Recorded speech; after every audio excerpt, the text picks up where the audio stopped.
সময় থাকে, একটা লটের মধ্যে নির্দিষ্ট একটা সময়ের মধ্যে কাজটা শেষ হয়ে যায়। আমাদেরকে হয়তো বলা হয় যে তুমি তোমার দুপুরের পরে কাজ বা বিকালে কাজ, সো একটা টাইম ডিউরেশন মানে একটা থাকে, লিমিট থাকে যে এই সময়ের মধ্যে আমাদের কাজটা শেষ হয়ে যায়। তো ওইটা আমার জন্য একটু কমফোর্টেবল লাগে।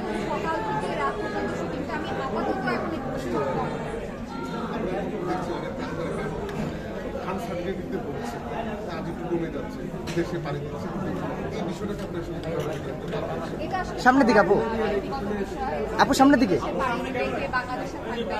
আমি নিজে মালয়েশিয়ায় পড়াশোনা করেছি। আমি নিজে মালয়েশিয়ায় পড়াশোনার জন্য 3 বছর দেশে ছিলাম না। আমি আমার পড়াশোনা শেষ করে, আমার মেজর শেষ করে আমি দেশে ব্যাক করেছি। তো আমি লম্বা সময় ছিলাম না। এটা আসলে সবার পার্সোনাল বিষয়। কাজ কমে যাচ্ছে, অনেকেই অনেক অভিমান থেকেই কাজ করছে না। যেমন আমারও কিছু অভিমান আছে, যেমন আমরাও তো নিজেকে মোটামুটি ভালোই তারকা মনে করি যে আমরা প্রমিসিং। তো একটা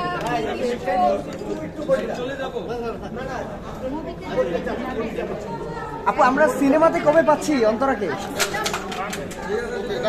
যাই যাই যাই যাই যাই যাই সিনেমাতে আমি একটা করেছি সামিয়া জামান ম্যামের চ্যানেলের ব্যানারে, সিলেক্টেমের 28 শতক জুড়ে।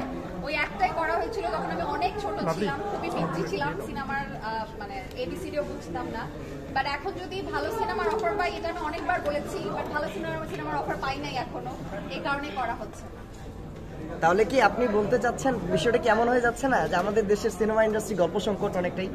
না, গল্প সংকট না, হয়তো আমাকে যোগ্য মনে করে না সিনেমার নায়িকা হিসেবে, হয়তো আমি যোগ্য না। আপনাকে যোগ্য মনে করে না? হ্যাঁ। আরেকটা জিনিস দেখছি যে আমরা কিন্তু একটা ভিন্ন ধরনের প্ল্যাটফর্ম তৈরি হয়েছে, যেটাকে আমরা ওটিটি প্ল্যাটফর্ম বলছি। সেখানে বেশ কিছু কাজ হচ্ছে, ভালো আমাকে দিচ্ছে না। আমরা সেই কথাটাই আসছি।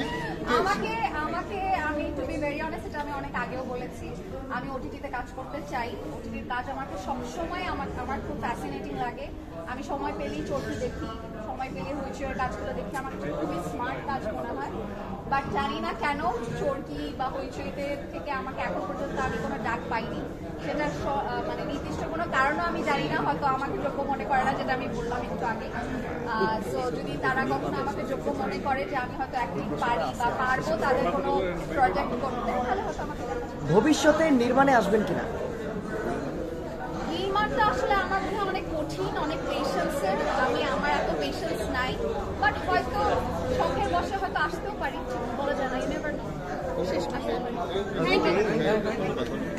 আপু, মানে আপু